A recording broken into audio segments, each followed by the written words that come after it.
Assalamualaikum warahmatullahi wabarakatuh. Kami di sini akan memaparkan tentang cyber ethics spoofing. Kami dari kelompok 6 yang beranggotakan, pertama ada Muhammad Miftahul Rafi, dua ada Muhammad Kifar Ardianto, ketiga ada Dimas Taufik Ananto, dan yang terakhir ada Faizal Mustafa. Selanjutnya, apa itu spoofing?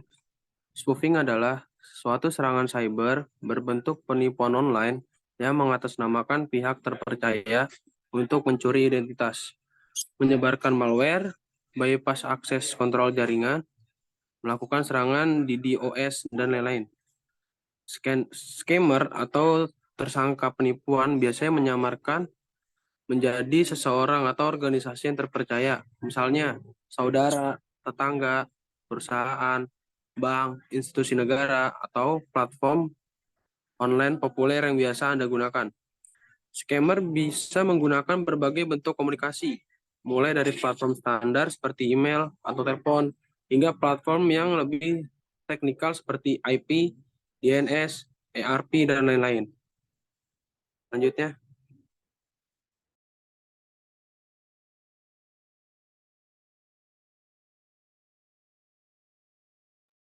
bagaimana cara kerja spoofing?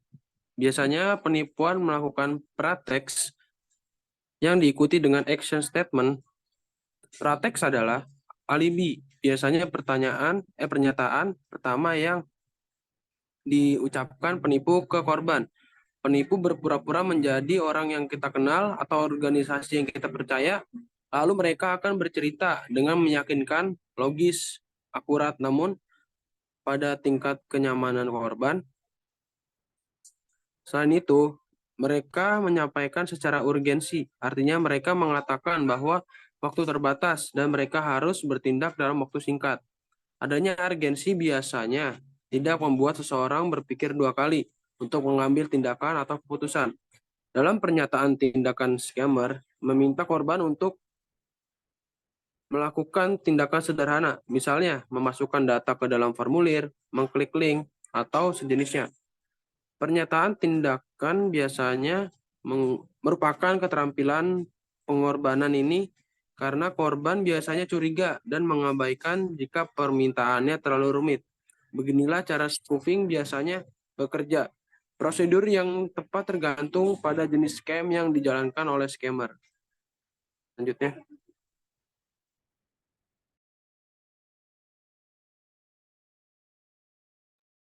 Selanjutnya akan saya bacakan tipe-tipe of spoofing. Eh, yang pertama ada email spoofing. Jenis yang pertama sudah dipastikan adalah email spoofing, eh, yaitu spam atau penipuan yang menggunakan sebuah email dengan cara mengirimkan pesan email dengan alamat palsu. Cara yang sama dengan yang dilakukan pada phishing. Tujuannya sudah tentu meminta target dari penipu ini untuk melakukan yang diinginkannya melalui cara mengklik link yang sudah disediakannya. Sementara link tersebut berisi malware yang bisa membantu pelaku mencuri data dan merusak sistem server dengan mudah. Jenis ini paling sering terjadi karena lebih mudah menangkap mangsa. Yang kedua ada caller ID spoofing. Selanjutnya ada juga yang disebut dengan caller ID spoofing jika jika pernah menerima panggilan telepon dengan nomor aneh, mungkin itu termasuk jenis dari caller ID spoofing tadi. Karena kejahatan yang satu ini memang menjadikan pelaku bisa melakukan penggantian nomor ID saat melakukan panggilan keluar. Selanjutnya ada SMS spoofing. Jenis ini pun banyak terjadi dengan pelaku juga mengubah nomornya menjadi nomor lain. Hal seperti ini sebenarnya secara resmi juga pernah dilakukan oleh sebuah perusahaan dengan memalsukan nomor pribadi untuk kegiatan pemasarannya. Itulah yang dimanfaatkan pelaku seakan membawa nama sebuah perusahaan atau brand dan juga sekaligus membagikan sebuah link yang berisi malware tadi. Yang terakhir ada IP spoofing. IP spoofing atau website juga menjadi salah satu jenis yang bisa dijelaskan dan diketahui maknanya, yaitu pelaku bisa mengubah source IP agar tidak bisa terlacak oleh orang lain khususnya oleh target. Namun, nama serangan yang dilakukan oleh penipu berkedok internet ini adalah serangan DDoS. Arti DDoS adalah Distributed Denial of Service, yaitu serangan yang sengaja dilakukan membajiri lalu lintas jaringan internet pada server. Next. Contoh kasus. Contoh kasus spoofing dalam kejahatan finansial adalah pelaku dapat melakukan transaksi keuangan atas nama seseorang yang mencuri informasi kartu kredit. Transaksi yang dilakukan dapat berupa kredit hingga transaksi besar. Namun spoofing juga dapat digunakan untuk transaksi yang jauh lebih kecil. Contoh kasus untuk mengambil inventaris dari video game online. Email spoofing adalah contoh kasus spoofing yang paling banyak ditemui dan paling rentan terjadi di setiap orang. Ada beberapa ciri-ciri email spoofing, antara lain yaitu memakai alamat email umum atau berasal dari provider gratis, meminta data sensitif, memiliki attachment asing, mengandung informasi yang seakan-akan mendesak dan bahkan bisa salah ketik atau tipu. Email spoofing biasanya terjadi ketika pelaku mengirimkan email atas nama lembaga atau organisasi dengan memakai akunmu. Informasi yang diberikan biasanya berupa pemberitahuan transaksi atau suatu hal yang bertentangan dengan lembaga atau organisasi yang dipakai untuk berpura-pura. Oke.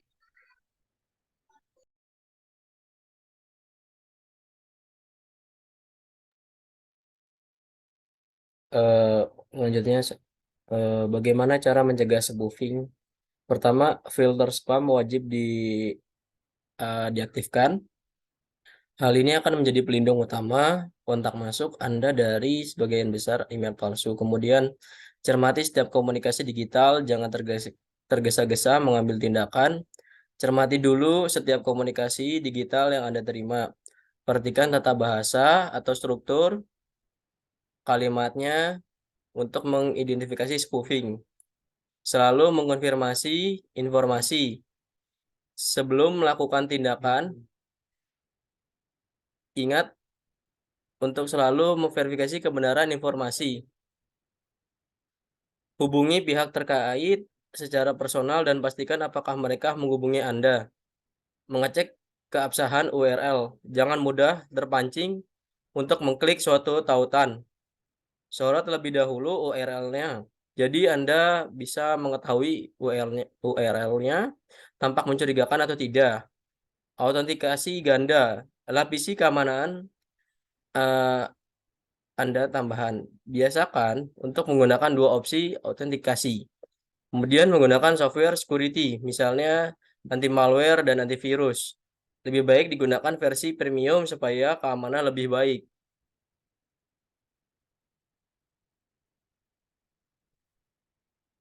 UU ITE dilanggar.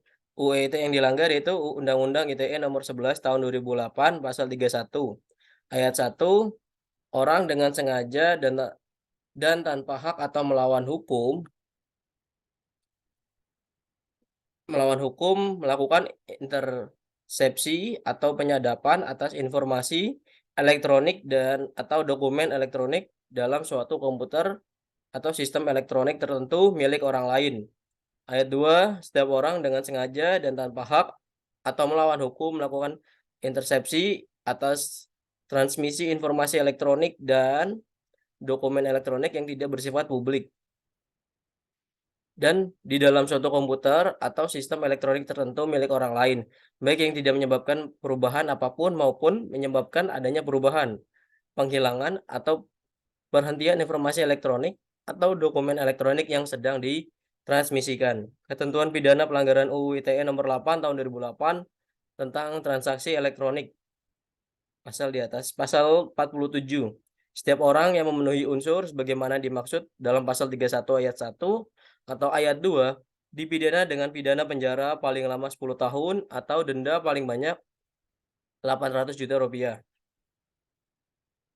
Kode etik yang dilanggar. Pertama, identitas palsu. Spoofing melibatkan penggunaan identitas palsu atau manipulasi identitas untuk tujuan tertentu. Ini melanggar prinsip kejujuran dan integritas dalam berinteraksi dengan orang lain secara online. Penipuan.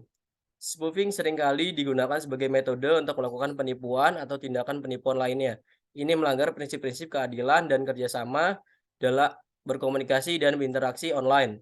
Pelanggaran privasi. Dalam beberapa kasus, spoofing dapat melibatkan pencurian identitas pribadi seseorang, seperti alamat email, kata sandi, atau informasi sensitif lainnya. Ini merupakan pelanggaran privasi dan dapat membahayakan individu yang terkena dampaknya. Kemudian gangguan layanan. Dalam beberapa kasus, spoofing dapat digunakan untuk mengganggu layanan atau merusak reputasi pihak lain. Misal dengan memalsukan alamat IP atau alamat email.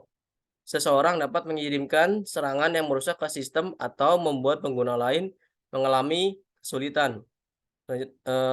Ada pelanggaran hak cipta.